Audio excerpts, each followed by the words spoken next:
Hello, everyone. Welcome to Talking in Stations Midweek Edition. And tonight we have two very special guests. But first, as always, my co-host, Silver Suspiria. How you doing, buddy? Oh, good, man. I'm good. Everyone here is okay. All my everything's good. Wearing the new engineer hat. So tonight is very special. It's actually it was Nova's idea. But so first off, we have Nova Valentis, right? Valentis? Is it Valentis? Valentis. Oh, yeah, of course. Why wouldn't it be? The head FC for Bombers Bar. So you are a whaling fleet captain, right? You could say that, yeah. But my main specialization is bombing. But I also other. Yeah, that's awesome. So we also have Chossuh. Chossuh, yeah. Yeah, okay. So Chossuh, who is also a whaling fleet captain from Pandemic Horde. How you doing, man? I'm good, man. How are you? I'm doing good. Really great to meet you guys. So, for the episode, really, like, you guys are the enemy, right? And I'm the defense fleet, right? I love it, man. You're laying down the gauntlet so early, dude. I love it. It's awesome. So first thing in the news, a couple of things really quick. Not necessarily really quick, but also if you guys, had anything you want to throw in. The one thing, is going to be, first off, the 300 build Dread Bomb, right? That was absolutely massive. I don't know, were you guys on the field or did you just, because I actually wasn't on the field. I just, was there at the very end of it. So I had people relaying what was going on at the time. So I had a kind of play-by-play of, the events that were progressing. But it's a shame because, to drop so much kind of capital onto a field and then only get, 40-something bill in kill mills, that's quite, quite disappointing. So I kind of feel quite sorry for the goons because that was a huge commitment from them. But at the same time, they didn't really. I think a lot of things went wrong for them in terms of having signers ready. Some of their Titans that they were shooting warped off as well. But at the same time, I also feel like more should have died on grid. Yeah, I think it was like 110 dreads or 100, 121 or something. Yeah. Jesus, yeah. Yeah, it's crazy. I mean, this happened, last year or something in Gemini, actually, right? With Goon Dread. And a very similar thing happened, right? Where Goons dropped in a huge number of dreads. I think it was even more than that. I don't remember exactly the number. I think it was over 200. And, they killed very little compared to, just whelping all the dreads for cap insurance. Yeah, it's a little bit telling, Yeah. And also kind of hats off to XIX, right? So I watched, the video of it and, and Pittsburgh was talking about, some of the errors that were made with, and it was mainly around Sinos, right? Yeah. His Sino, the recon just got volleyed off the field. So only half went in. And then the Sabres, they didn't really have quite enough Sabres for, the amount of dreads that they had. So the Sabres got volleyed and, warped off. These things, also apparently I heard that the dreads are actually being bubbled on their undock as well, right? So, when you're getting bubble fucked on the undock, something's going to go badly. I think. I think dread bombs specifically have to be super, as much as you can, as much as you can kind of OPSEC in a way, so that, the people who are defending, don't see it coming, otherwise, if people are prepared with the way that, faxes currently work, it's very difficult to to clear the faxes before everyone dies. Yeah, and Pittsburgh said it took him 2 weeks to move all those dreads over. Yeah, it's a shame. But Eve needs these kind of fights. Oh no, So I love it. It's good to see. But I just feel a little bit sorry for them because they should have definitely gotten more kills than they did. Obviously, they made mistakes, but it is what it is. I was kind of joking that nullsec versus nullsec killed more capitals in one day than all the whaling fleets in the past 3 months. But I didn't check any numbers. I was just kind of memeing. I'm pretty sure we've killed more. Maybe, I don't know. I'm pretty sure we killed more. We've killed check the stats. I mean, more in value. Yeah, with Horde, we've killed 5 Titans, maybe. And then, I don't know how many Oracles, but it's been a lot over about the last 3 or 4 months. So, it's been quite a few. Yeah. Yeah, I was just kind of memeing that. Yeah, don't meme, Ron. It's not nice. So that was a big thing. And obviously it sucks that it was legacy. But you know what? I'm happy that Pittsburgh is making plays. You know what I mean? I'm like, yeah, we were the target or whatever, but I'm happy that he's making plays and he's committing, and it's capital on capital, and I love that kind of stuff. It's good for the game. It's good for everyone around. Like I like it. Yeah, it's good to see. Definitely. But actually, ironically, we actually, I think maybe you were there. We actually organized a hit in exactly the same system. I think it might be one a few months ago. What? No. Yeah, I think it was in PAK. You goddamn right it was. Yeah. You guys hit it like 3 weeks in a row. Of course. Dude, you had 50 dreads, remember? Yeah, so that was with with a bunch of dudes collectively. Oh, you mean all of the dudes? Yeah, that's all right. The dudes, You're right. Yeah, and that took several weeks of planning. Seriously. Yeah. So that was 50 dreads you guys had. That was Init, Pandemic Horde, and Winter Co. And Bomber Spar, and it with was Marshy as well. Yeah, that's right, and Bomber Spar as well. And it was like 500-ish on one side, and then on our side, whatever. And it was XIX, and it's that system, right? And that system was hit like 3 weeks in a row, and it's because of the ice, right? And it has the good ore or whatever. Well, so, I'll give you the lowdown. We actually weren't trying to hit. The original plan wasn't actually trying to hit XIX. The original plan was trying to hit Brave, right? And the reason was because Brave are really hard to hit via wormholes because they always roll everything. So they're very, very defensive. So it's very difficult to get an aggressive wormhole into their space, unless you can roll a nullsec static into their space. But via unidentified wormholes, the drifter wormholes, those get basically rolled within 5 or 10 minutes of them spawning. So we were planning this for like a few weeks, trying to get a good kind of opportunity to put all the pieces together. And then at some point, something messed up and we just couldn't commit to Brave at that time. But on the same day, one of our guys scouted that XIX was doing a mining op in an ice belt. And then we're like, okay, well, we spent all this time preparing, we might as well just go for it. So that's how that happened.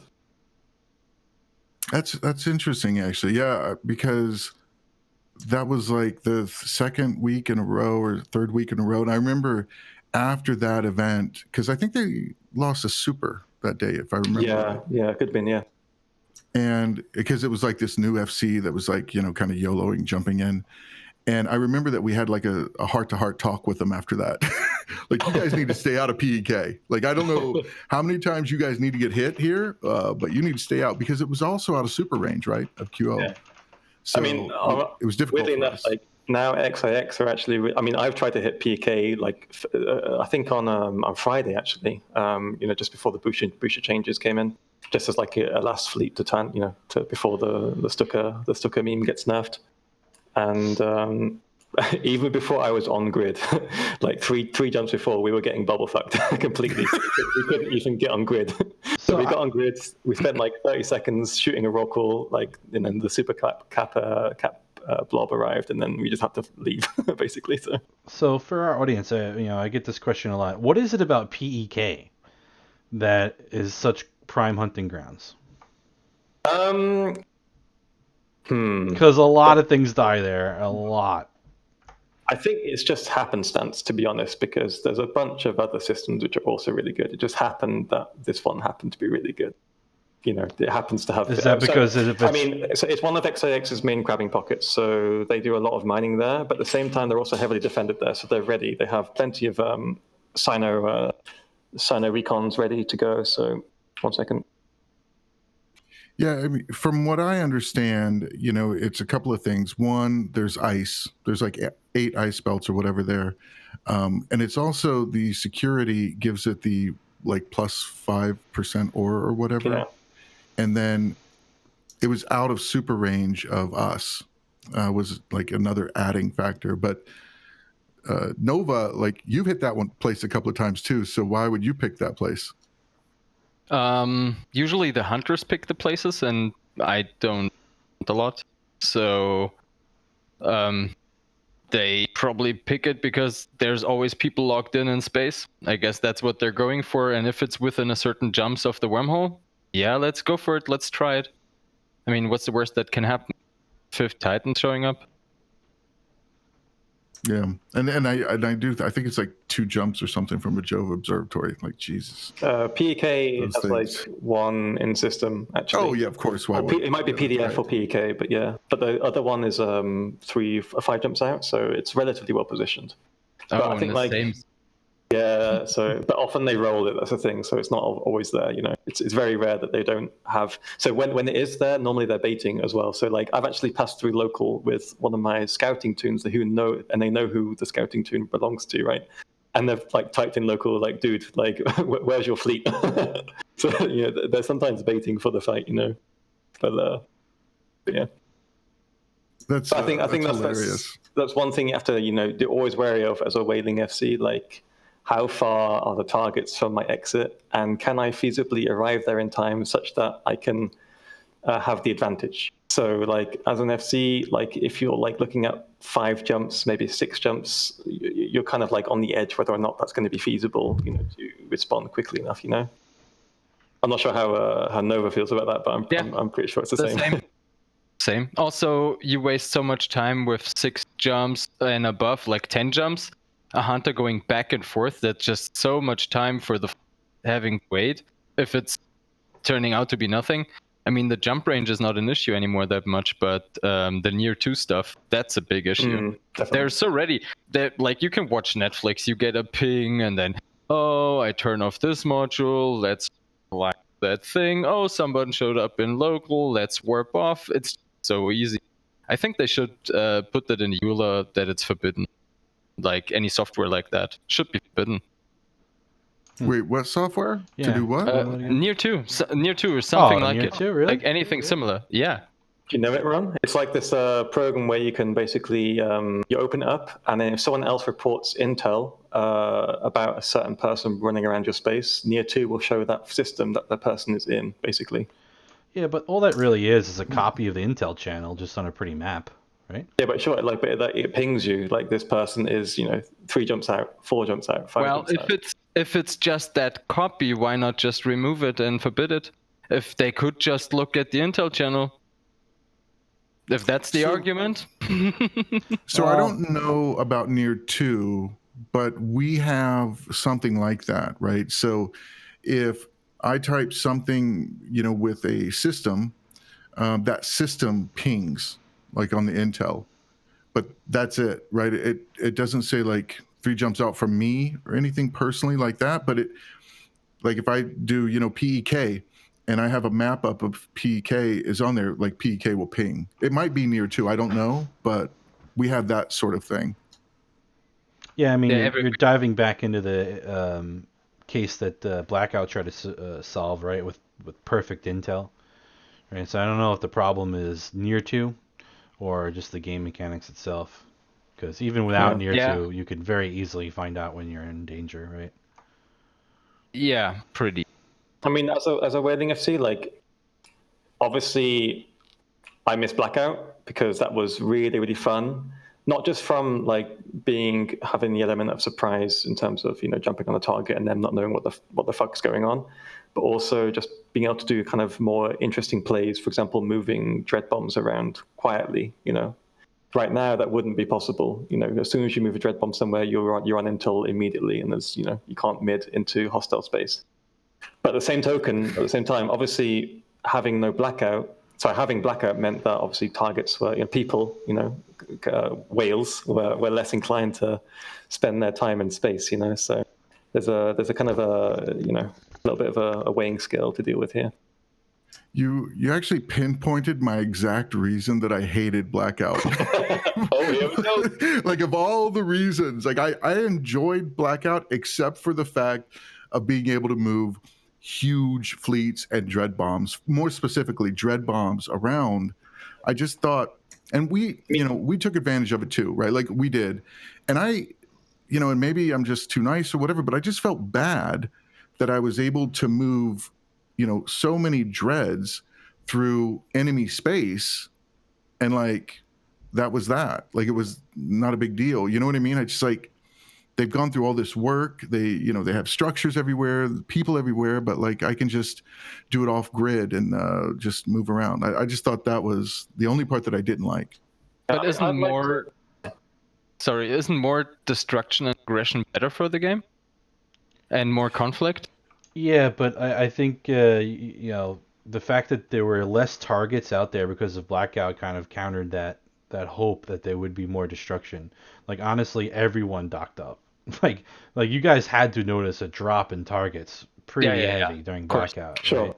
I mean, I think Blackout wasn't the best way to go about it, like a complete blackout. I would have personally liked to see like some kind of delayed blackout, so that.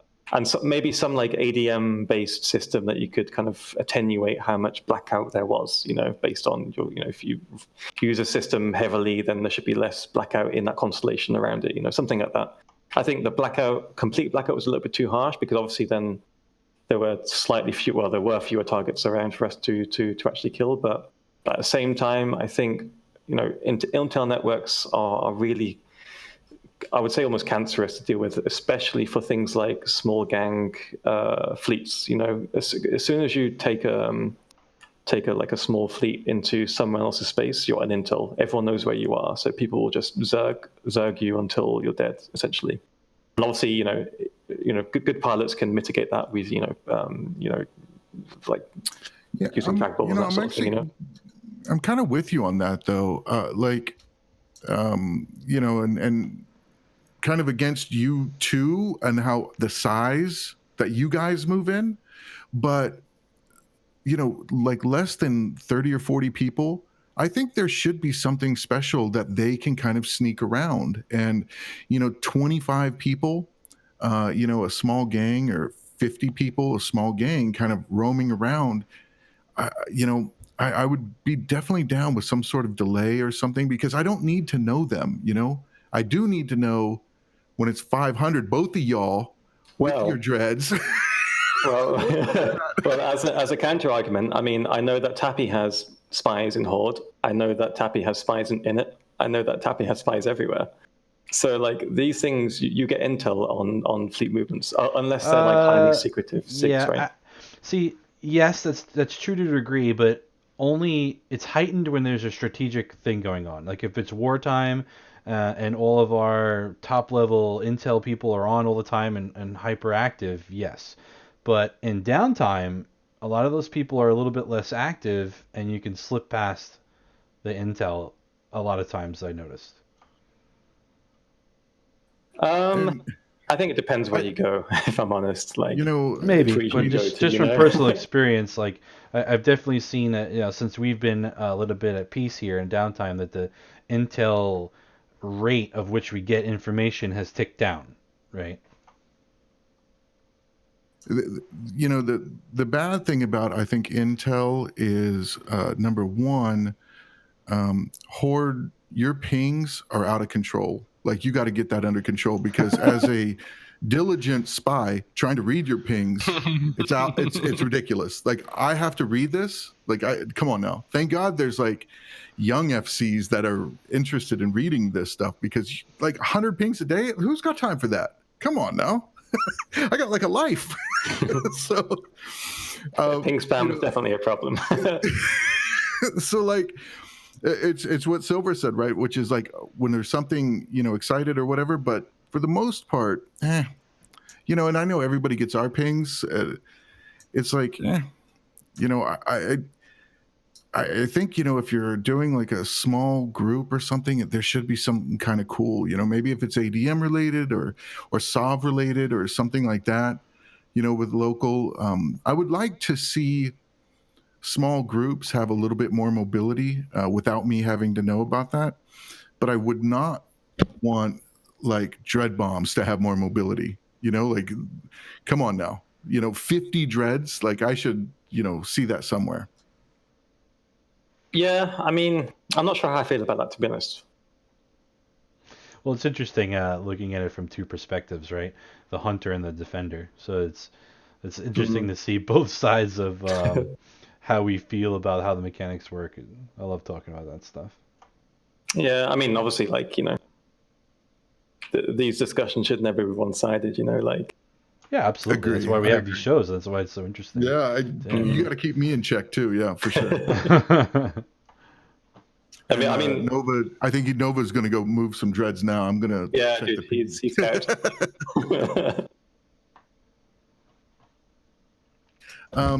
Yeah, I think. I mean, obviously, so Nova, like, depending on who you're like hitting, you can make plays. Things like hitting areas which are outside of super umbrellas, or less defended parts of a particular coalition, right? So these are always things that these are always things that I look to do as a Whaling FC as well. So, like, for example, I often don't actually go immediately into Esoteria specifically, because I know that you guys will blob the crap out of me when I get on grid. And it's different also who kind of what alliance you're doing these FCs, sorry, these whaling fleets for, depending on how many numbers you get. It kind of mitigates kind of like what you can handle, in terms of, what kind of responses you can tackle. So often, for example, I would, much prefer to go to, one of the other legacy members, other than immediately go for Tappy. Yeah, for sure. I think post Rorqual, invul nerf, right? 5 minutes is like no time, right? Yeah. Like, I'm actually quite happy with it. Yeah. Yeah, no, I think it was a good change. I think it's a good. I mean, I'm quite happy with Rorqual. I mean, a lot of people who are into whaling, not a lot, maybe a few, like, kind of think, oh, why should Rorquals have panic and stuff like this? But personally, I think it's nice that they can, because they're locked in space for such a long time. Right. Exactly. They're sitting there and can't move. There's a chance to actually save them. Yeah. So it's like a little mini timer, right? It just creates a timer. Yeah. The timer just happens to be 5 minutes. But right? if your super fleet is a mid away, even 1 mid away, that could be not enough time. Oh, that's huge. Yeah, that's huge. Yeah, absolutely. So so looking for those Nova, groups. What was like your experience? Did you during blackout? So to give everybody a little bit of background, it was really funny. So I didn't know Nova, right? And I was streaming a few days ago, and Nova comes on. It's, hey, why do you hate Bombers Bar so much? And I was like, kind of giving him the spiel and this and that. And it's, I don't hate, like, hate is really strong, but like dislike, and then I was talking about Marshy and, and the whole cloaky camping thing. Cause I think cloaky camping is, cancer. So, cloaky camping and all this and that. And then Nova's like, hey, let's talk about that.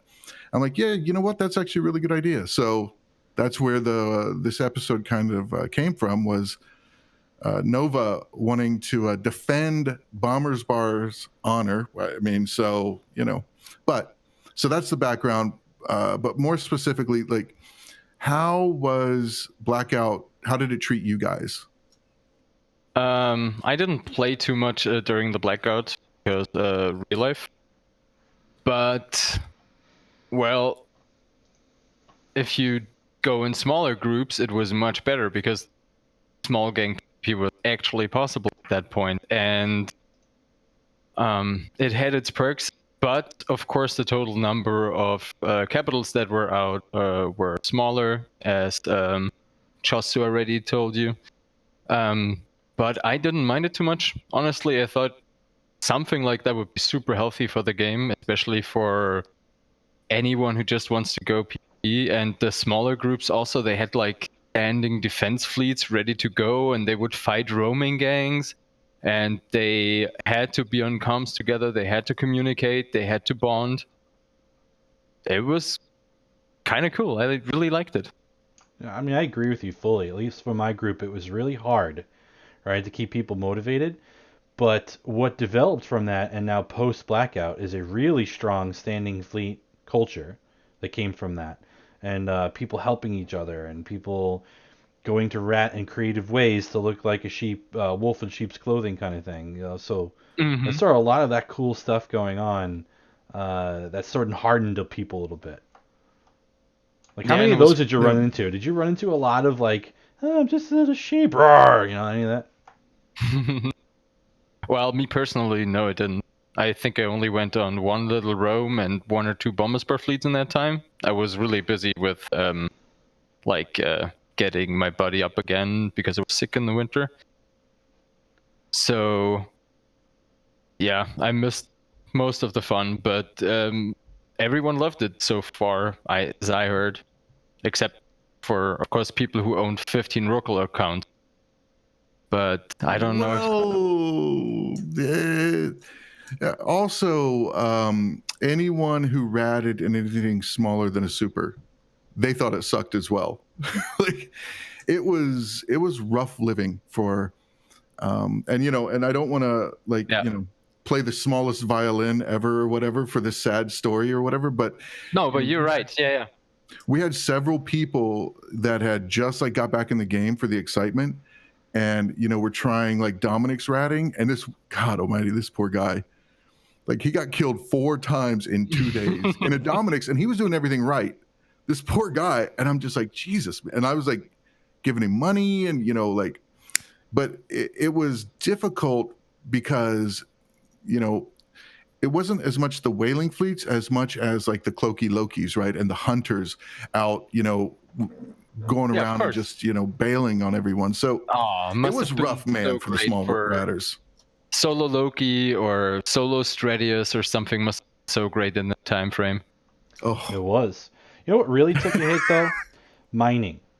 A lot of mining is done sort of casually because it is sort of monotonous, and you got to sit down for multiple hours to make anything good out of it. So a lot of people in nullsec would do that while they were at work or while they were doing something else and not quite paying attention, right? And you can say what you want about that. Oh, that shouldn't really be in the game. You should be paying attention. But as an alliance leader, and you kind of rely on those casual guys to go clean up those rocks while they're doing it. And that activity halted, just completely stopped and crashed through the floor. And a lot of those guys stopped playing the game, and some of them didn't come back. So, there's 2 sides to every coin, and I always talk about it. From the PvP side, it was fantastic. We had a lot of fun, but it definitely hurt the economy of nullsec harder than I think people thought it would. Yeah, but also Plex prices went down again. Like, but that's because the demand for it went down, right? People were not playing. People weren't plexing their accounts. Maybe. I don't know. That's always one of the main reasons why people I know stop playing the game. It's too much hassle to get like monthly subscription. Even if they have they pay for one account, they want to have a second account because it's almost playable without 2 characters online at the same time. And then they just don't want to do the hassle anymore. And from one year to the next, the Plex price went up again. And that's just the reason why they kind of quit. Like, too much of a hassle. I felt like it was like kind of like a party, and like I was having fun, right? Because all the random gangs and random hunters, and I was having fun, but like there were like fewer people partying with me. Like as the night went on, it's like I felt like it was like when Blackout started, I remember like there was a lot of people. There was like 50 or 60 people or whatever in the defense fleet. Yeah, and like we're all camping gates, and we're doing this, and we're having all this great fun.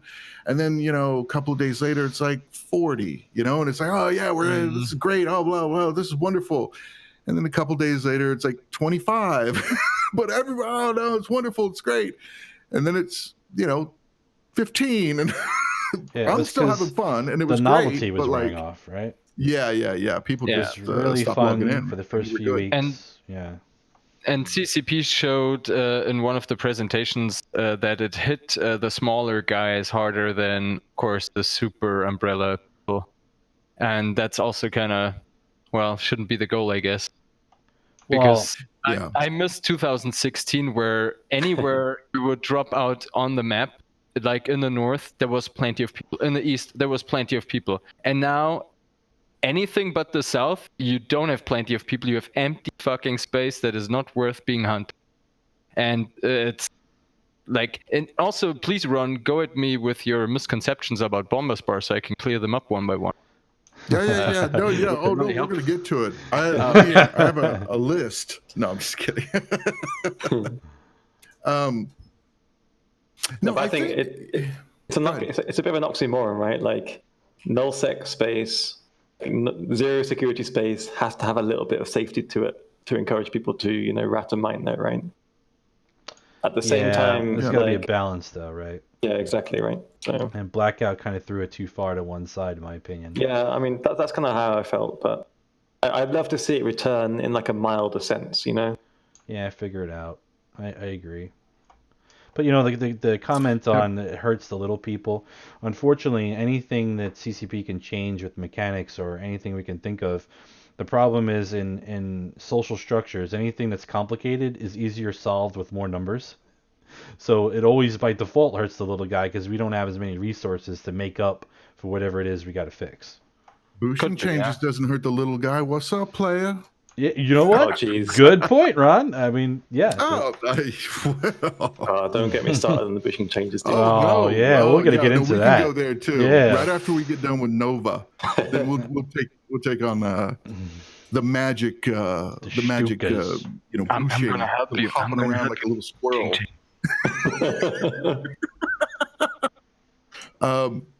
So that's awesome, man. Nova, I'm sad that you didn't get to play a little bit more in the Blackout, but kind of happy. Me too. Because we would have been on the other side of that, so I'm all right with that. Well, I don't know how many of you would have been on the other side. There was a lot of docking up there in that area.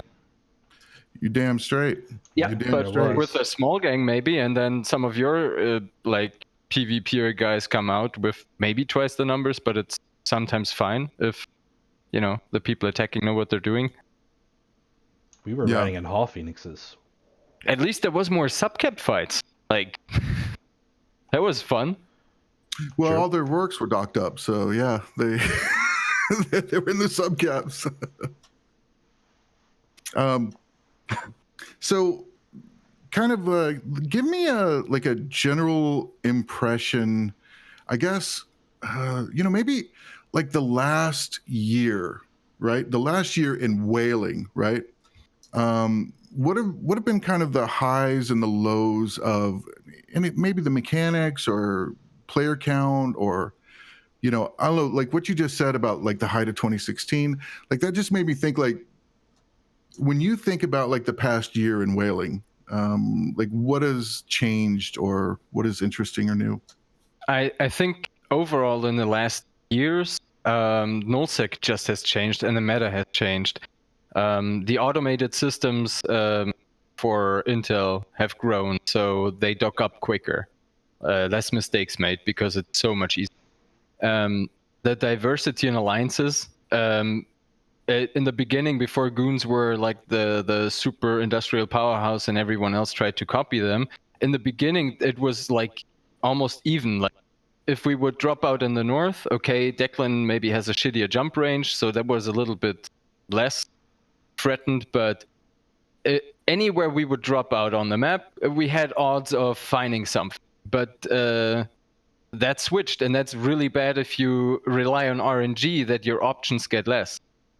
So, well, if there's a delve hole, it's probably always a good one, because even an untrained hunter can catch something in delve within 2 jumps. So that changed. And also now the last year specifically, there's less targets. Like, there's always going to be less targets. The 15 Rorqual people, they already have so much wealth. They have so many alt accounts with Titans. They don't need to log in anymore to play the game. They maybe even sold their Rorqual alts already. And, well, seems like in general less people are logging in, so less target. And the diversity on the nullsec map hasn't really grown. So it's going slowly down. Slowly but surely. Also in HighSec, well, the people that join our fleets, a lot of them, they're just like, well, this isn't changing. It's just getting little shittier every day. Very slowly, because prices get higher and stuff, and they don't want to grind all the time. They want to have real life too. So it's in total a slowly declining thing. The Stukas were a bit of a mix-up, a shake-up. The defense fleets, they have changed a bit. Now, some alliances actually noticed that it would be a good idea to use Subcapitals as a defense against bombers that have almost no EHP. Oh my god, you're a genius, dude. Right? Wait. Oh my god, long range. Long range. My god, dude. Flying stuff. Did you say like subcaps versus bombers? Yeah, right. We got to write this down. Somebody take a note of this.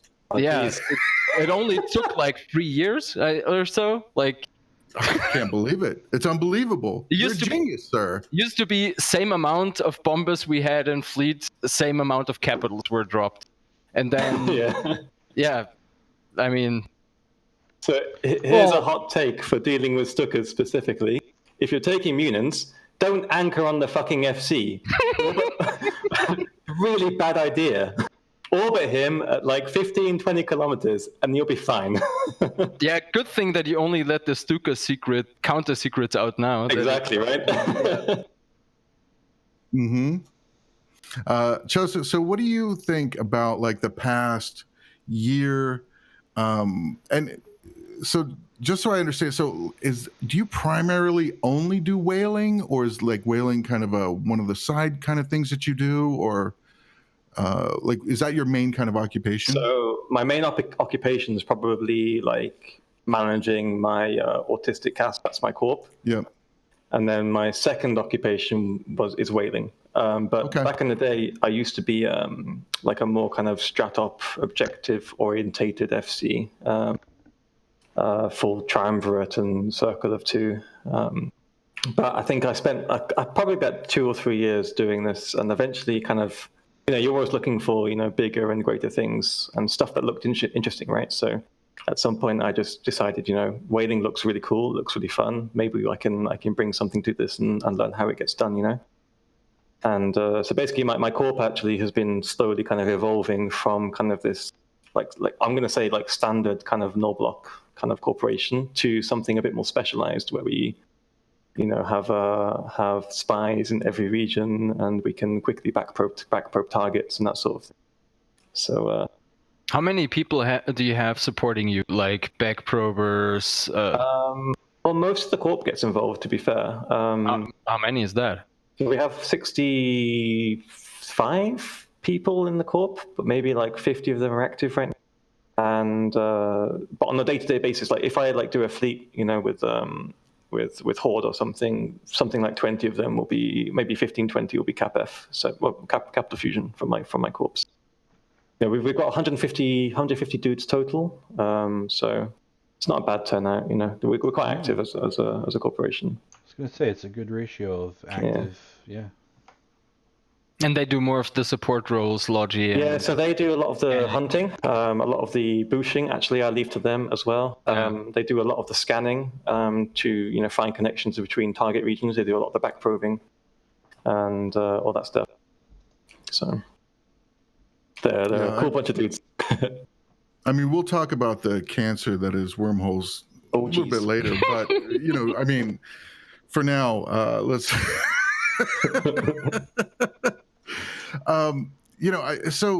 So you would say, so you've kind of come into your own, like, in whaling in the past year or so. So, the the idea that strikes me, right, is that, whaling used to be really good, right? And there were targets everywhere. But, I think people, like, get hit and then they try to learn something from that, right? Like, the average Eve player is, genuinely pretty intelligent, right? Like, they get hit and they're like, oh, okay, so I got hit. Now, how can I avoid this? Well, actually, let me go 2 systems over and hang out with 5 other guys, right? And then they all 5 get hit, right? Because what I've seen in the past, like, year or two, is the fleets are just getting bigger and bigger and bigger. It's like, oh, so 5, that's fine. We can tackle 5. Like, that's nothing. Like, the other day, the goons tackled 16, like 16. So, it's like people just kind of have slowly started to evolve into a more defensive kind of posture. Does that make sense? Does that? Yeah, so it's like energetically favorable for them to group up, right? Well, like, what happens when you gank on the other side, right? So Oracle gets ganked. What happens? The behind the scenes chatter on their Corp Discord or their Alliance Discord goes nuts, and they start overanalyzing what happened, right? Maybe the guy wasn't on comms, maybe he wasn't in standing fleet, maybe he wasn't watching his near to, or maybe he didn't have near to. So we correct all those things. Or he doesn't have a panic fit, or any one of those things. So what we do is correct all those things for him, yell at him, be like, don't you be not in comms in Oracle, you need to be in standing fleet. And then he doesn't do it again, and then you don't find him again. Right? Yeah, I mean, we have the same process in Horde, so I get to see both sides of the whaling side and also the the nullsec kind of like standard null block alliance side as well.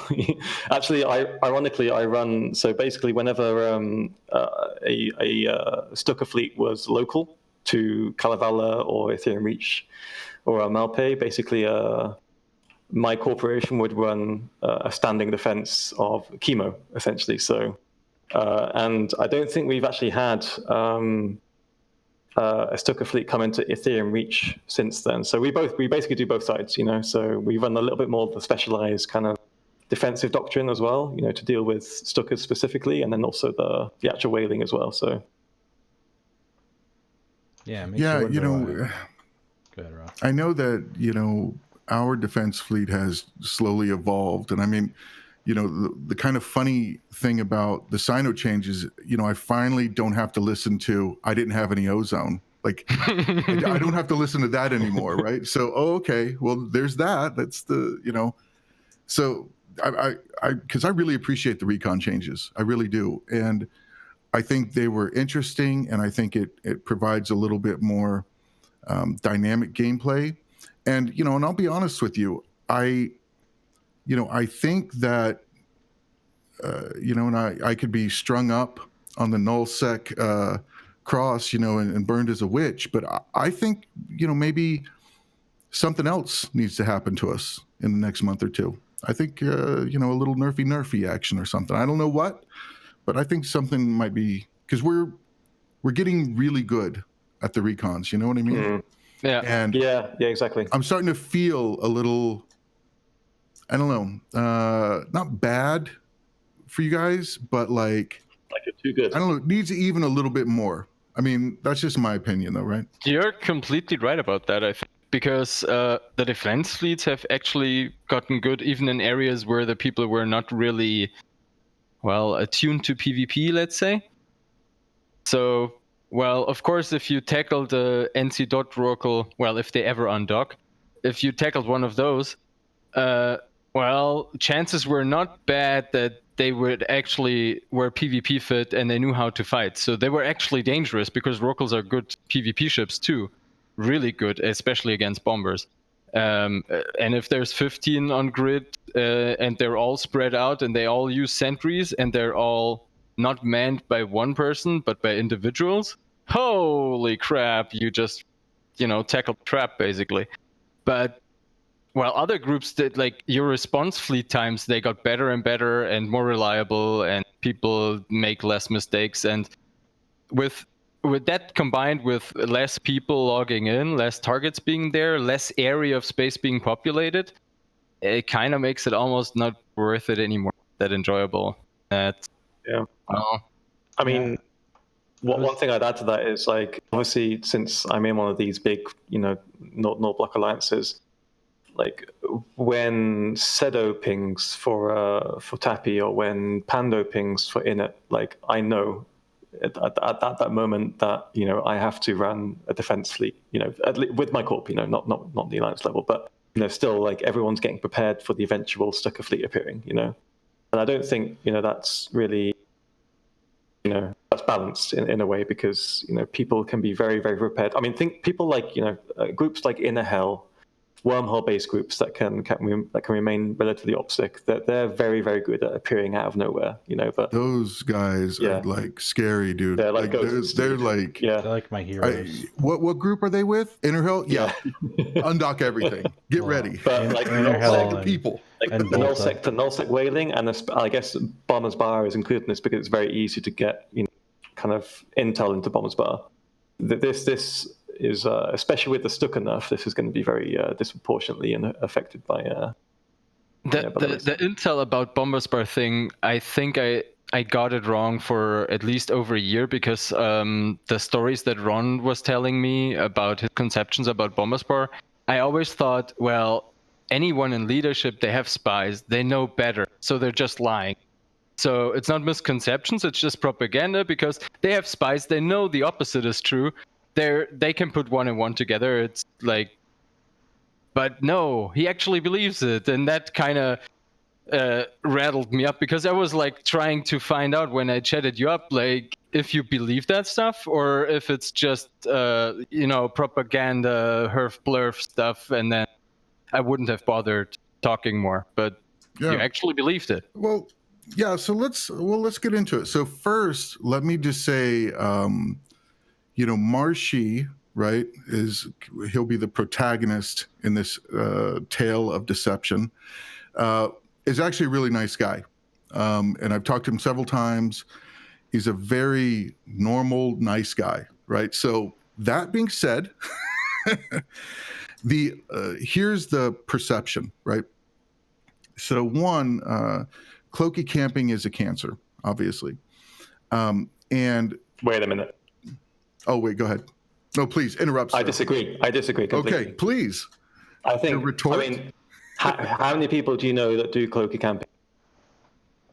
A lot. A lot. I probably know a lot, to be honest. Like, can you count them on your hand?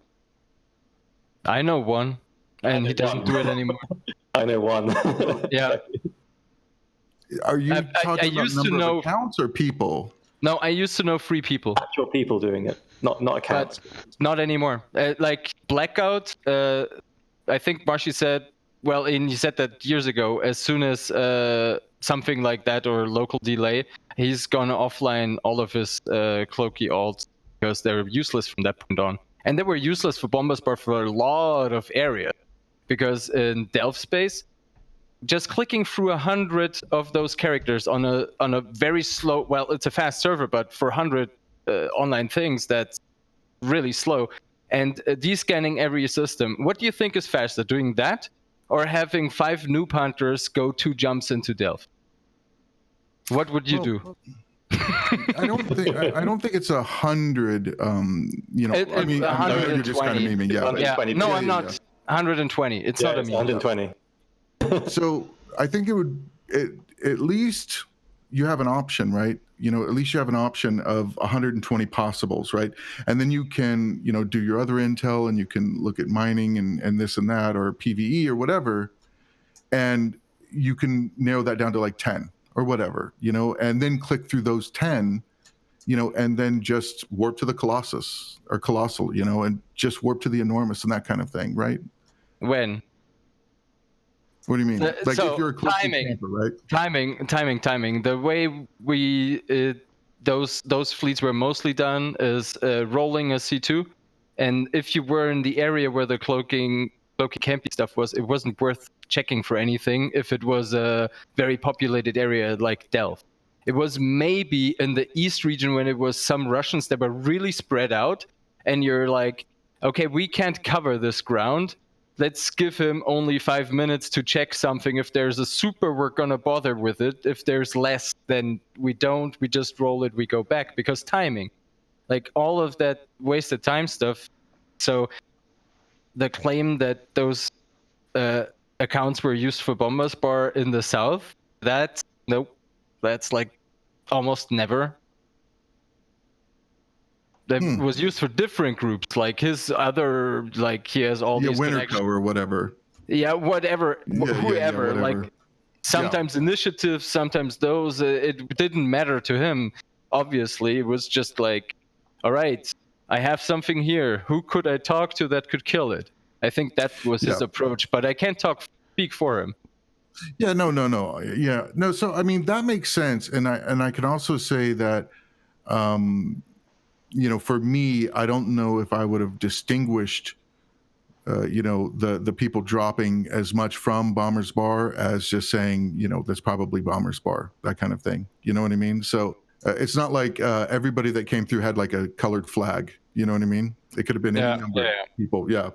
So I mean, but that is right. Like, the cloaky camping, you have targets, like here's targets. And, and like old Mecha said in chat, for a while in Delve, cloaky camping was really the only way to kill a super. Right. So I understand the point of it. Right. I do. And I understand the intel and the use for it and this and that. But what I don't like is inactive gameplay gives you something, right? And like watching Netflix and having like 15 roll calls, dude, or 20 roll calls. Whoa! Oh, you know what? No, actually, I'm with you guys. Only one of them has to light a fan, man. I'm with you. So Blackout would have removed almost all the cloaky campers, at least all of them that I knew, removed them from the game. And I think he even went through with it. I don't even know, because I don't think he used any of that stuff in Blackout. They're useless. Like, nobody's gonna pay you to terrorize people if those people can't be terrorized because they don't know you're there. And you always have to, like, on 100 characters, write something threatening or whatever in local to make them scared. It's just a psychology thing. That was the thing that I think people or alliances were willing to pay for. Yes. Yeah, I was just going to say, the OP nature of cloaky camping is the psychological damage you do, right? And there's no recourse.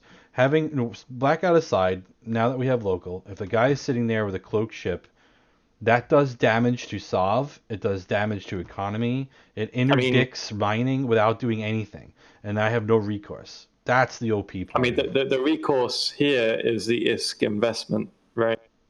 Like, it's a huge ISK investment to have these cloaky campers. 120 accounts, dude. But I would say if you do the math, most groups you're doing more economic damage than you are paying for. Possibly, you're ISK positive. Them, like, the thing is, like, who's paying for these accounts? Often it's like, Marshy would often get contracts, right? But a lot of the times he would be doing this from his own wallet, right? So he wouldn't always be getting contracts to fulfill this, this cloaky camping campaign. Yeah, I mean. Also, I kind of want to quickly separate that Marshy did his own stuff and was a Bombers Bar FC, but we would also use like any other person's cloaky camping stuff. We tried to do it with goons, but they were so bad at communicating in a good, timely manner, and we tried to get any sort of solution out of it. We were in their Discord. We tried to work with them. We worked with one other cloaky camper before that too. But communication is key. It needs to go quick, and in a certain manner, so the targets are safely dead. But I don't want to mix up the two things that, like, Bombers Bar is cloaky camp. Bombers Bar is a whole lot more, and a whole lot of FCs that were not as visible because they weren't like outspoken on Reddit and they weren't being propagandized by people all the time. Yep. And I forgot to mention that Bombers Bar is an MPSI group and not a corp, because some of your viewers might have a misconception about that too. So everyone can join the fleet. Everyone is welcome to come. And, and I can also say that, of course, Marshy was camping us out, with all these accounts or whatever, and people would drop, and sometimes it was Bomber's Bar, sometimes it wasn't, whatever. But I always kind of joked that Bomber's Bar was just a militia for the North, right? You would go to high sec and you would round up all these random people to come down and fight your war for you, right? Yeah, it's pretty funny that some people actually believe that. And Goons often said stuff like, Goons said stuff like, oh, they have NC leadership. And I'm like, so I actually heard that too. Who of our FCs was ever in NC? Like, at the moments when they were saying that, don't they have spies? Don't you guys have great spy networks? Like, just look up the corp history of the, 10 most active FCs. Like, so, dude, I'm not even joking. Like 2 or 3 days ago, I was telling somebody about the show, and they're like, "Oh, well, PL is taking over Bomber's Bar," and I'm like, "Wait, what?" I'm like, I'm pretty sure no one's going to talk against that. Like, no. Oh, PL, yeah. Oh, and Marshy, and that's all Bomber's Bar now. Like, oh, okay. Like, Interesting. So you need to get out more. That's basically the. Well, the thing is, people can make up anything and say anything if it's on a show like this. If nobody is checking the facts, of course, it's going to be believed. I agree. I agree. I totally agree. It's also an issue of sorry. And for the longest time, I thought they didn't believe it. They just wanted to make propaganda. But if it reaches people like you and you believe it, and maybe they believe it too because they never double check anything. Maybe they're just like, somebody's telling them, and then they believe it without actually checking anything. What was one of the other misconceptions you had? Like, okay, Bomber's Bar is ruled by whom? What was that? Well, NCPL? Well, the one I just heard the other day was that Marshy has left Bomber's Bar, but yeah, that's true. There's a bunch of PL alts in Bomber's Bar, so it's pretty much, like half PL anyway. We have, I think, one Winter Co. and one Dead Co. and 80% of all the FCs are either in a small wormhole corp that doesn't have any ties. So good luck ruling Bomber's Bar if you have like 2 votes out of 12. I'm gonna say this is great. Like, this is really funny. Like, no, I think none of PL ever was FCing for us. Unfortunately, you could come if you're in PL and hear this. You don't have a big alliance anymore or a big corp. You don't have supers anymore. You can drop. Come to Bomber's Bar. You can drop with other stuff that apply well to target. I mean, if you had to pick a region or several regions based on like target density, which ones would you pick? Right. Target density. Yeah. First one would be, Delve. Can we pull up the MER to explain? Right. Also, we did the math because people told us, "Oh, you mostly kill goons," or when we. Like everyone said, we mostly dropped on them. Like if we dropped on test, then they said, "Oh, you only drop on us." And one Bomber's Bar person, like a fleet member, normal fleet member, did the math of 1 month. And I thought, because in that particular month we dropped a bunch on the south, and I thought we got a lot of kills. I thought it was like 50% of all of our kills. And if you look at the MER, I think the production and all the rating of the north is like 90% of all of even total. So 50%, we would underkill you. Like, we would underserve you with torpedoes. We would produce too few kills. We would be skewed in the south's way. Like, we would spare you too much if we would do it, like, economically. So he did the math, and it was like 28% or 25%. So it was even less than my estimate. So my own perception was already wrong. Because there's a random dudes, like in Cobalt Edge, one guy there. And a lot of the times when we tackle stuff, it's a lot of fun for us to go against a defense fleet where we can stay on grid a little bit, if it's not like 200 capitals, or a subcap fleet that is not too huge. we get a little fight, little shenanigans maybe out of it, maybe 1-2 small kills until we have to leave because we're bleeding bombers, and that would be fun enough. So our perception also is like, oh, we dropped on them 3 or 4 times, even though we only killed 1 time 2 Rorquals. But our perception is also like we drop on them more successfully than we actually do, just because we get good content out of it. So Mecha just said something in chat, right? So and he said that, you know, that I'm interpreting all this as political hostility against Test. So I'm actually, I don't interpret it as against us. I interpret it more as you're all in cahoots together, so there's nowhere else to hit. Like, no, you're not in cahoots. I don't even want to talk about PEK. You just y'all came down. You just produce more. Like, look at your economic numbers. You just read more, and we're like 5th. I mean, all of what? You mentioned PL. Look. You mentioned PL and NC becoming more integral parts of Bombers Bar, but, you know, since the MPSI group, this is entirely possible, right? It could be that, you know, NC it would and be PL possible, but I think there's so few active people of those 2 groups, and they're not interested in flying with bombers. But we rarely see PL and NC people even as normal fleet members.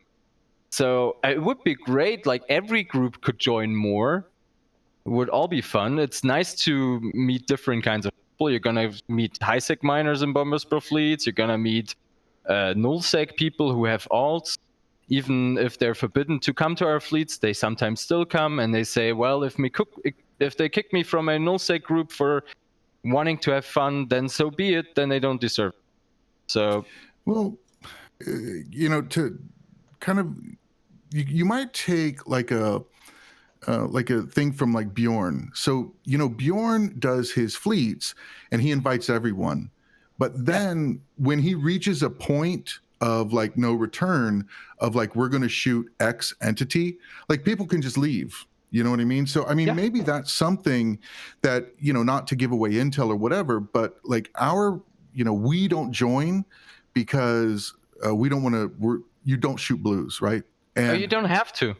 Yeah. So, I mean, you know, if there was like I mean, you know, and I guess I'm pitching, you know, to the devil on how to, you know, recruit more souls. But I mean, it's like, if you kind of reach a point and you say, hey, now, like, we're at the wormhole, like, we're going to hit legacy. So if you're in legacy, go this way. They see, like, you know, as soon as we jump through the wormhole, if we would give it away like that, if there was a spider. I mean, when you're in the system or whatever. Yeah, they see in local, Esoteria.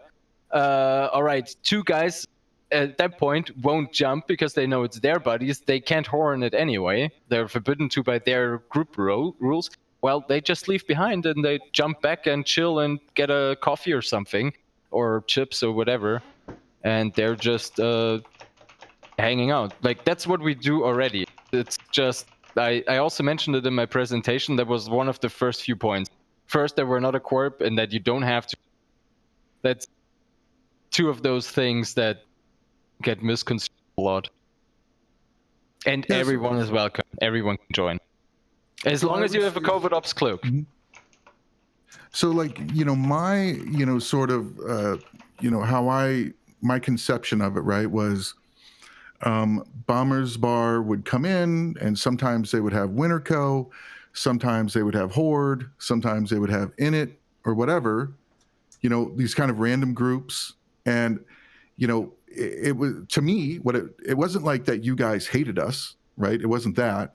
It wasn't some like grand political 4D chess, as much as it was, well, like, everyone to the north of us is in that group, right? So, right. So it's hard. It's hard for. It looks for you that way. Yeah, no, for sure. Yeah. Well, yeah, it's very hard. It's very hard to buy that all of you guys are hunting the same targets and the same systems, and you had no communication about it. You all just magically found the same. Yeah, all of you guys. We've been hit by Bombers Bar, NC, PL, Horde, all at the same time. You mean when we do coordinated stuff with other groups? So you do coordinated stuff with other groups. Oh yeah, sure, but that's like not a constant thing. That's from FC to FC basis. Marshy was like He was able to coordinate with 5 groups at the same time. Some FCs like me, I hate it because I hate the being on 2 team speaks at the same time. I sometimes would do it if it's like, oh, we can tackle this, we can hold it for 5 minutes, someone might be close by, let's ask. And then maybe they can come and we can kill it together. Maybe we have more success that way. Sure. Right. So it's not if inconceivable. If it's low effort, it's however how much the FC wants to put effort in it. And we wouldn't have this conversation if the map was more even. Like if there was because that was not a topic at all in 2016, 17 even, when we could hit everyone equally because there was equal targets available. Right, but I think now the point is... you are just a juicier region, you know? Okay, so yeah, that's fair. But the point is that it's not inconceivable that Bomber's Boar or someone else would see a target, know that there's an active war or active enemies, and contact said target's active enemies and dunk it together. I think that's if the FC has their connections at that moment and that other person is available at that time, yeah, you could do it, sure. Why not? Yeah, I mean, a lot of this is based around... We don't have rules against that. Like, also for bombing, if you give us intel first, we're gonna bomb you last. So if you're expecting a fight, you're in a big nullsec block, and you expect the enemies to have even numbers or something, or slightly more, and they bring subcaps.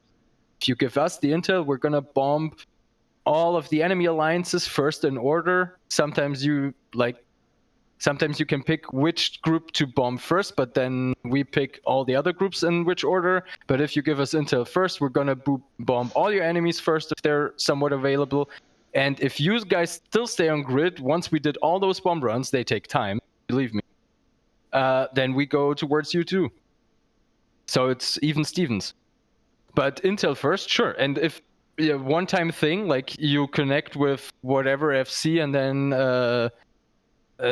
you have targets, sure. Why not? Like all FCs can do that. So Chossuh, I'm looking at you. See, I'm looking at you right now. Looking at you, baby. What is your opinion over Bomber's Bar in the past year? Completely unadulterated, like not legacy. What is your opinion? Do you think they've changed? What did you see as like with Marshy and all the cloaky camping? Like, what do you think? I mean, I've seen them hit all kinds of targets personally, but again, like you have to factor into the fact that, you know, depending on the region, there's different amounts of opportunities for each region, right? And also within each coalition.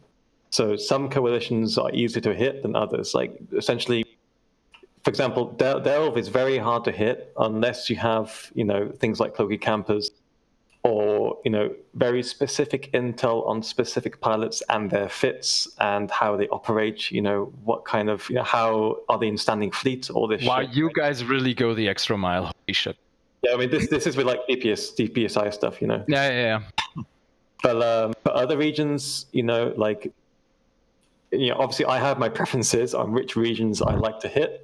You know? Cobalt Edge is hot right now. You could drop with 30 bombers and kill something, right? Exactly. Like so, like if I was not. He's in a Horde, hunting FC. He knows. Yeah. If I was not in Horde, like I would tell you where to go.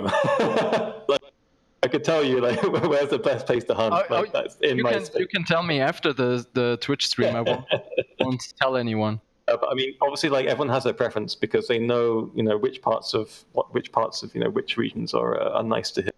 And I've always quite liked hitting Tappy, because they tend to bring stuff which is, you know, it pushes you off, but at the same time, it's enough. It's kind of like on that kind of middle point where like you can kind of stay on grid a little bit and then see if you can, you know, get a couple of cap kills or stuff like that. Yes, yeah. I like. A lot of the times I like the Tappy defense better as well compared to Delph, because they don't overdo it as much sometimes, and they used to have slower response times now, and they used to have really untrained FCs doing the response fleet sometimes, but now I don't want to say it's even, but sometimes they do.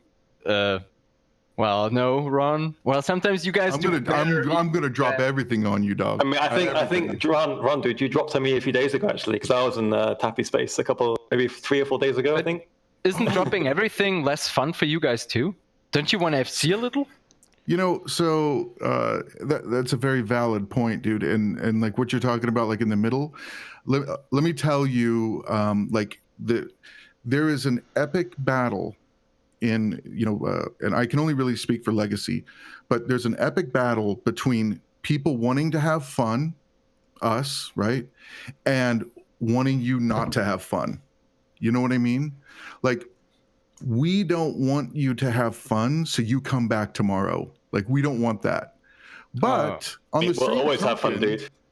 Well, but on the same token, we do want to have fun, right? Like, we want to have fun fighting you because it's a fun fight, and we don't know or whatever. So it's always that kind of battle, right? Of well, we want to have some fun, so let's drop some subs. But on the same token, like people say, well, why do you drop 100 Titans or whatever? And I always say it's only because there's not 150 available, because I would drop 150 on you guys, but that's just to push you off. And just like the other day, right? I chased you guys to the gate, right? But then I left, right? Because at that point you were. Was that with the dreads and the supers you chased? Yep. Oh yeah, so you fed some captains as well. That was fun. Yeah. That was me. Yeah, so but caps don't matter to you guys, right? You got so much resources and they're well insured. Yeah, but like Ron said, that, though, is you guys, but it's not a you guys thing, right? Like it's not a test. It's the individual pilot, right? So don't you have a bomber care for capitals? Well, so we do have an SRP, but so they get back 2.5 bill, right? So if they have the tank and they have all these other things, but that's not that easy to achieve, right? Like they have to do everything right for that to happen. Oh yeah, because is it a thing amongst all nullsec groups that if somebody loses their ship?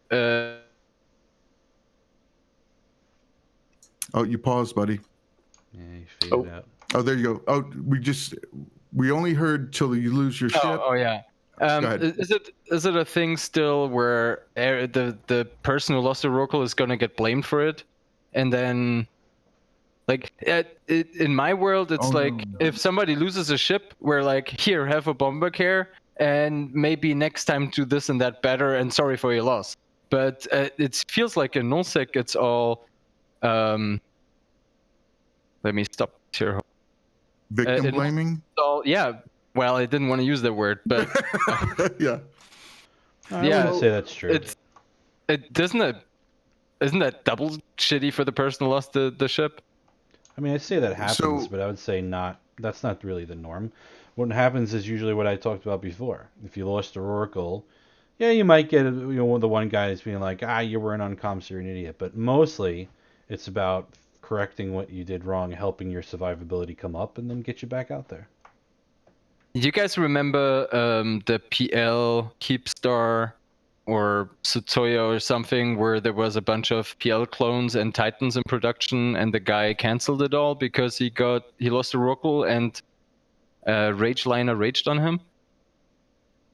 I remember it happens. That was a bomber buff too that killed him.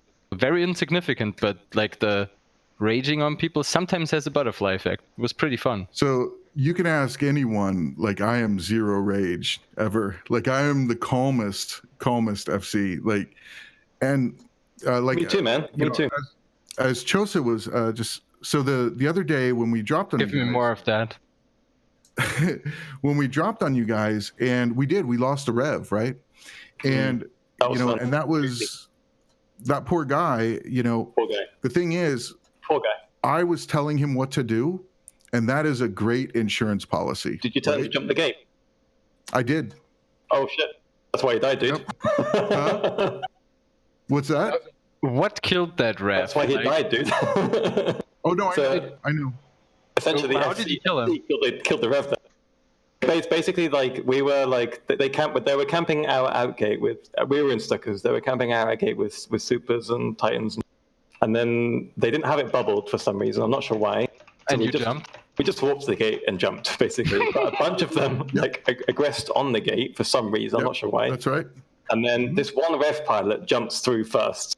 and it's like the hero Rev, like, I can do this, guys. I've got this. Well, and he just dies, basically. So jump, And how many yes, not Stukas by did you have yourself, that you no. killed him within 60 seconds? I had maybe 100 dudes in fleet, 110 dudes maybe. And he wasn't tanked?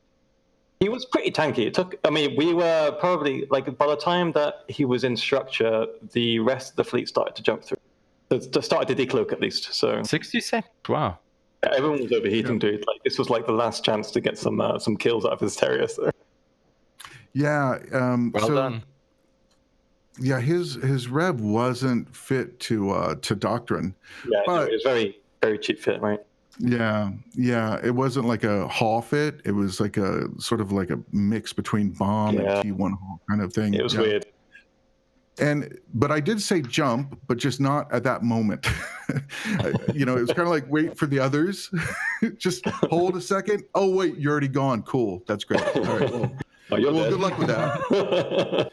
But have fun eating a face full of fucking torpedoes, mate. I felt bad. That poor guy. Like, and he was new too, right? Like to the kind of defense fleet. So I felt bad for him. SD, what do you think exactly? Oh, it was kind of like. At least this time it wasn't his fault, so he didn't have to, get treated badly. Oh no, he didn't get treated badly. Nice. No. I mean, it was because, and he also bought it on contract, right? So, like, if you buy it on contract, well, then give me some names. Like, I'll hunt the, if they said that it was a doctrine, but like to that incident, right? I got you guys to that gate, but at that point, you weren't a risk to the Rorquals, right? Like, so I just turned around and I headed back, right? And let the subcaps play, like my only thing. There were subcaps there? Yeah, I mean, just look at your kill board. I don't remember any subcaps. Just look at your kill board. I remember seeing the recons. Yeah, sorry, the recons. Yeah. or maybe a saber. Oh wait, no, sorry. The five confessors that were chasing us because you rolled our the five confessors that were chasing us because you rolled our exit holes, both of them. That was it. Yeah. So you rolled both of our exit holes. So then we had to go into Tenerife. We thought there were 3. Yeah, you rolled 3, whatever. But we had to go into fucking Tenerife, right? Which is like 25 jumps away to get back home. Awesome. Yeah.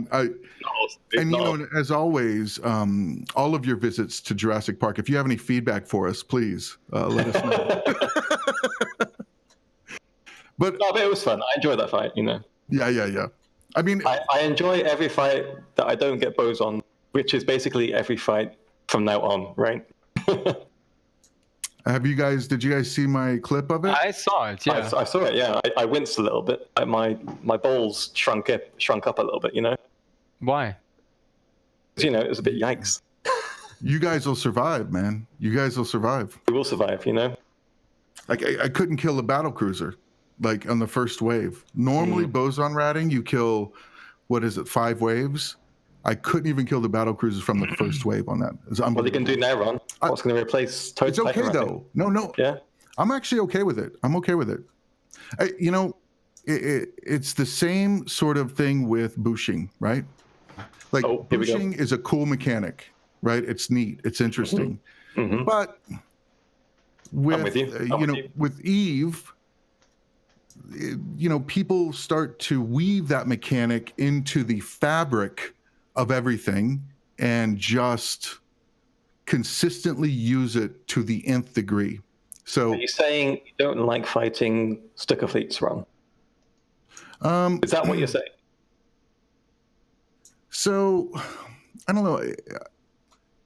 If you gave me a choice of fighting Stuka fleets or fighting no fleets, I pick Stuka.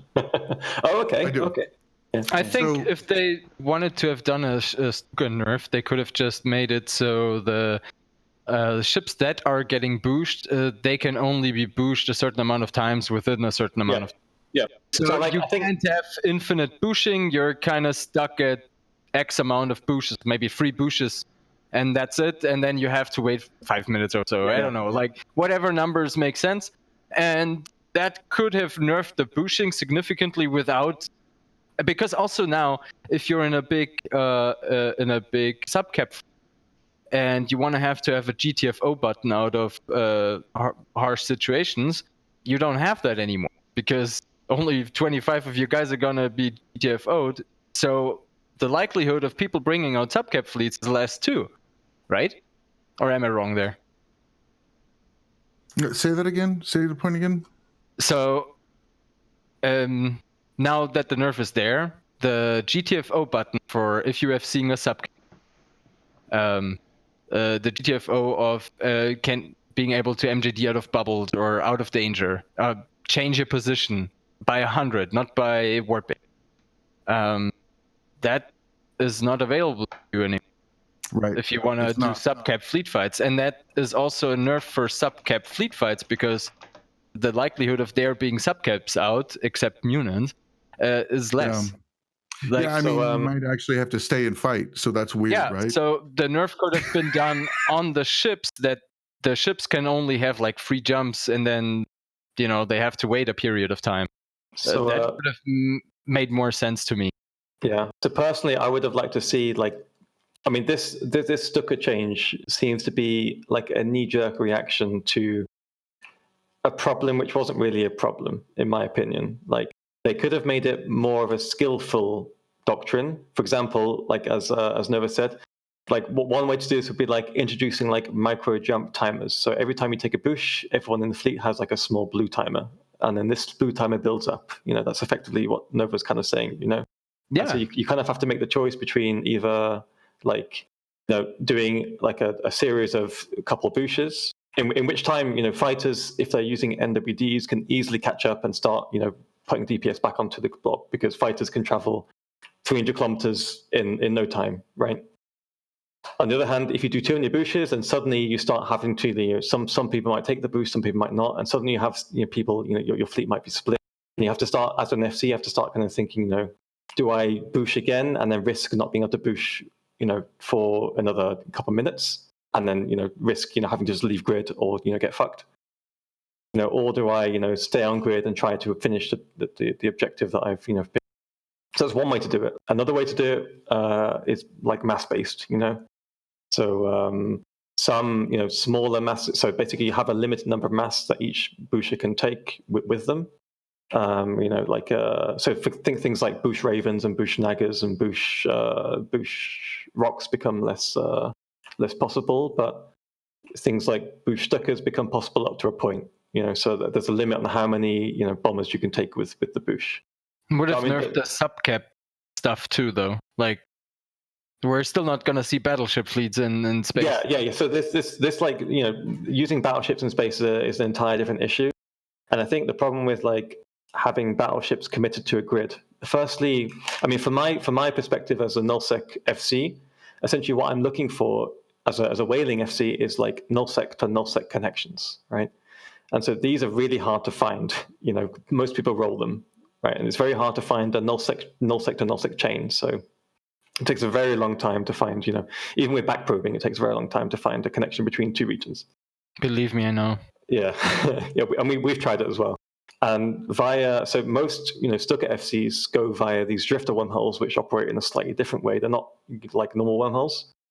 And these have a limited mass, so they can't take fleets beyond at most 30 people, maybe 40 people in cruisers. Where I think the limit is something like maybe 30 DPS cruisers or something, 30 DPS Drekavacs, something like that. You know, that kind of mass range. So that kind of limits the targets you can hit. You know. So I mean, there's multiple issues with whaling in general. You know. I mean, right now, after this Stuka nerf, I don't think we'll see these kind of, you know, mad fights where you have, you know, many Stuka fleets on a grid, you know, trying to do their thing, because Stukas aren't a thing anymore, and people aren't going to commit, you know, standard doctrines, you know, like Munins or Eagles or, you know, even Drekavacs or maybe even Ikaturses to these kind of, you know, fleets, just because they don't have an easy way to deal with Supercap and Titan kind of response fleet that most people go to. You know, I'm with you on. I mean, I like, obviously I like the boost changes, obviously, but I mean, oh boy, here we go. Let's not. I don't want to, you know, break tradition here. Yeah, get rid of that damn thing. But I do think that it would have been cool to use maybe a scaled down of the jump fatigue or something like that. Yeah. Everyone's used to that mechanic. Everyone knows the icons. Everyone understands it. But maybe it's 10 seconds or 15 seconds. So exactly. that could have been something, right? Maybe it's harder to program. That's so. Maybe it's a lot of That's actually what I was thinking, dude. Honestly, that's what I was thinking. That probably a lot of dev time or something to get rid of this kind of edge case, right? And I don't know what is Latin for a Boosh edge case, but I think it's Pando. But he, he's just a master with, So Pando actually gives you a very good advice on his streams about how to counter Stuckers, right? And he said it multiple times. I've watched a couple of his streams, and all he says is basically, if you take Munins, so basically my favorite target as a Stucker FC is either Harpies, Jackdaws, or Munins. And I like them in that order, basically. So I love fighting Harpies the most. Harpies or Hawks the most. I'm okay with Jackdaws, but it's not great. I hate fighting Munins. Those are the worst subcap cases that I encounter because they're just hard to bomb, right? Yep. But actually, ironically, not maybe ironically, but kind of, I guess this is a bit obvious, but Pando actually, I've tried to farm in it quite a few times, and Pando gives a very nice response. That he basically has all his Munins orbit at 20 kilometers. And once you get on grid, and as long as you can get that orbit fast enough, they're basically unbombable. So if you have like a monitor at the center with 20, 40, 50 Munins orbiting at 20 kilometers, you can't bomb them anymore, right? So that's like a perfect counter to these suckers. I mean, there are other counters as well, obviously, with like chemos and stuff like that, and maybe like snipe jackdaws and stuff like this, where you can just alpha booshes and shit like that. Like there's plenty of counters to the Stucker meta that has developed, but I feel like each individual null block has had some kind of red tape in implementing these counters. At least that's my impression. Horde, like every time I've found a response, jumping in Munins or something, they've always anchored on the FC. And I'm like, dude, why are you doing this? Like, I can bomb you right now. Like, I just have to reposition, and then suddenly I'm in bomb range.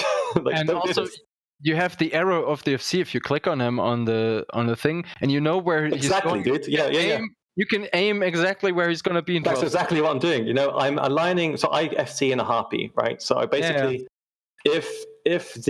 so now we can talk about this thing because Stuckers are no more, right? So that doesn't matter anymore, right? So let's let it all go. So basically, when I see an FC, going a certain direction, if I'm in bomb range, let's say, I'm at 130 kilometers, 135, 140 kilometers, that's nice bomb range. I just align where he's going for, right? So I see where he's going. I check his. And you launch bombs, and then you. Exactly. So I launch bombs, then I boosh. So I say, my first boosher that I pick, you guys boosh, and I have already one bomb squad going into these Munins, right? And then I might call, as we land, the second bomb squad to go into the Munins. But then each bomb squad itself has, firstly, 2 bombers in each bomb squad have void bombs, so that kicks out the resists of all these Munins. So basically, they're running. In principle, the void bombs hit first because they're twice as fast. And they don't move anymore. That's also cool for targets. Exactly. Yeah. Target practice. And if the target is not moving, cool. And you have the hyenas webbing the anchor, right? So basically, in principle, if you can set this up, then it's a perfect bombing run. The issue is that Munins are so fast that it's very hard to actually set these kind of runs up, because they're moving at with links. And their resist profile is one of the best. Yeah, so you have to shoot explosive bombs with Munins because that's just the only thing you can do. But they're going so fast that they're traveling with links. I think it's 2.7 kilometers per second or something like that. So it's very, very fast. So you have to be very careful with how you set up these bombing runs. But 2.4, yep. Mm-hmm. Yeah, something like that. But this is the worst way to use Munins against Stuckers because if you're anchoring on the FC is usually ahead of you. Everyone else is maybe 10 kilometers behind you because of the way the anchoring mechanics work. So by the time you've launched bombs on the anchor, the bombs will hit the main fleet. So everyone in the fleet takes some damage. Chossuh, how excited are you about the heavy bomb? I don't know, man. It's really hard to talk about heavy bombs without seeing any kind of like stats on them, you know. So like we have to see really how the numbers work out. I'm either super stoked about them, or like I don't give a fuck. Depending on the stats, they could be practically useless. Yeah, exactly. At least for big fights, even for getting Rockles down quick, it might be a waste of money if you have enough torps anyway. Yeah, I mean, it depends on like how fast they go, what's the radius, how much tank they have, each individual bomb, you know, like all that stuff. I like them though. Like as a concept, I like them. And you know, and he was saying that they go twice as slow or something. I mean, but they hit for 300,000. I like that.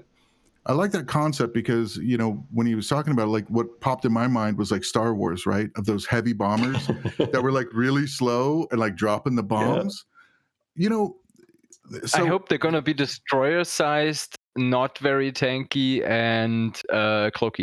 Yeah, I really hope carrier size, no cloaks. You know, no, but I mean, cinematically, it's going to be awesome, right? Yeah, I mean, but I like the, you know, that you guys kind of have to smuggle in someone, you know, or something like maybe a battle cruiser or something like maybe something in that size area that you have to kind of sneak in. But the damn thing does 300,000 damage. Like that's great. I mean, I think that's cool, right? There was discussion about them being on like a battleship hull, but I think that would be too extreme. Like if you use them on the BSI's hull, they just won't get used. Especially from nullsec to nullsec, the rarity of finding a very large hull to nullsec is so low. Same for battle cruisers though, because one hard red and he's like you can't get the bombs off the amount probably that you need. I mean, but a battle cruiser has more or less a similar mass to a cruiser, right? Yeah, but just the signature, like the horse, if he has to line towards him, like, what is he gonna do? And as we all know, if the ship shooting the bomb is dead, the bomb is no danger. I mean, it depends on the stats, right? You know, God forbid you guys have to use a covert cloak for something. God forbid. Well, no, but I mean, I think there are doctrines that can be built. Like, ideally, I'd prefer a cruiser hull. I think that's the best mix of both worlds, both in terms of speed and also, you know, in terms of mass as well. Alrighty, hey, gentlemen, we're going down a lot of rabbit holes here. I think we're approaching the 2-hour mark, and well, let's see if we could. We could do another one. Yeah, I get it, but it's a great conversation, of course. But we are going a little bit long here, so. All right, what topics? Well, so what you know, like, what do you say to like a new FC, someone just getting into it, that sees you guys doing this stuff? Like, how do they get into being a whaling FC? Hunting. Okay, thank you, Bombers Bar and Chossuh. Chossuh, what's your take on it? Oh man, so yeah. So I think like for us, one of the key skills is like identifying kind of which region. Firstly, knowing the map, like which regions have the best targets, or which regions have hard targets you can possibly. And the thing is, this is kind of like knowledge that you build up over time, right? You know, you start to learn where people's staging systems are, where maybe even corps have like forward, like deployed capitals and stuff like this. And this takes a bit of time, you know, but I think the first thing is identifying like, or learning at least, like where, like, you know, different alliances hunt in different in their regions. Sorry, different alliances crab in their regions. And then from there, it's basically just whelping, dude. Like whelping after whelping. Yeah, don't be afraid of whelping. That's a good point. And never FC on an empty stomach. That's also yeah. Although Ron apparently never gets angry, so maybe you can FC on an empty stomach, but I sure shouldn't. But I think, you know, the understanding how like small gang works really helps in this, like kind of identifying, you know, which targets you can hit, which targets are possibly bait. I mean, in a sense of going into like someone's region and going through the system, shotgunning sites, seeing whether, you know, a possible target is likely a bait based on the ship that he's flying, or, you know, the name that you keep seeing in local and stuff like this. this is all kind of very useful, kind of like learning experience that you can project then into into the whole like whaling meta game. But yeah, fascinating. Well, I already think, so Ron. I think man, we still have a lot more. We might have to do this again in a couple of weeks or something. I don't know. So to close out the show, we like to do a little thing. So something you may not know, right? So something about the game or something about the mechanics that an average player probably doesn't know. So Chossuh, let's start with you. If you have something that someone might not know. So let me think. So actually, like a couple of days ago, this maybe might make me sound like a retard to some people, but basically, I found, as I was scouting for targets, as a whaling SC does, I found XIX ratting in an incursion system in I think it was Tenerife or Imencia, right? So I was like, okay, there's like 30 capitals on scan. I can hit these with a Stuka fleet. They can't bring in capitals because you can't sign them in faxes, support, or super titans into an incursion system. So my corporate is just messaging me now. So I was like, okay, let's form a Stuka fleet to go whale on these guys, to jump the gate, because essentially the way the incursions work.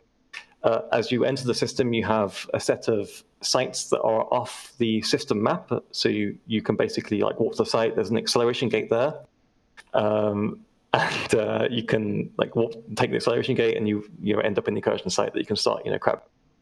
And so I was like, okay, let's just take a Stuka fleet here and warp sabers to the site, tackle some capitals, and get some easy kill. What I didn't realize, however, or maybe what I forgot from a long time ago, because I never ran incursions in my life, was that actually if you bubble the acceleration gate, you can't take the gate. And what I realized was that XIX had an interceptor fleet with a bunch of sabers there, essentially bubble fucking the gate. So before I could even get to the system, I couldn't even get rid of the saber bubbles because I didn't like bring like bombers to get rid of the bubbles, So basically, like we got into grid, like they essentially walked all of them walked to a safe structure, and nothing was killed. So the take-home message is that if you find an acceleration gate for an incursion system, you can't take it if there's a bubble there. Yeah, it's sort of a warp mechanic, yeah. Yeah, exactly. Like when you're doing these these kind of fleets, you kind of forget this stuff, Nova, what about you? Something people might not know. The first thing that came to my mind is that almost nobody knows that the term whaling comes from a bomberspur fleet, and I actually happened to be on it, where a fleet member pointed out that the obsession of Templemen trying to hunt carriers, and that was a long time ago, that it felt like Captain Ahab and Captain Ahab's whale hunt. And then somebody pointed out, oh, we killed orcas, because orcas weren't a thing back then, at least not as they are now. And it's so fitting. And then from then on, we all called it whaling. We even named some of the fleets whaling fleets from that point on. And it kind of permeated because, we got members from all different areas. And then within 1 or 2 years, I heard other people saying it from other groups. Oh, we do whaling. And I'm like, what? You go in bomberspur fleets? And they're like, no, we hunt capitals. And I'm like, oh, interesting. You call that whaling now? That is interesting. Yeah, a lot of people Silver, what about you, buddy? Something that you you have to come up with something. No, yeah, I think that those incursion sites that you mentioned also make very good deep safes. So if you want a spot in a system that is not in D-scan range of any other celestial object, like you want to hide a ship and make them probe you, during incursions, go and bookmark those gates that we were mentioning, those sites, and then they make really good deep safes. Yeah, I mean, or just scan on a wormhole and do that. Yeah, that too. But incursions are nice and easy. You're like, oh, it's true. Just warp to the beacon. There you go. All right, so I'll do the last one.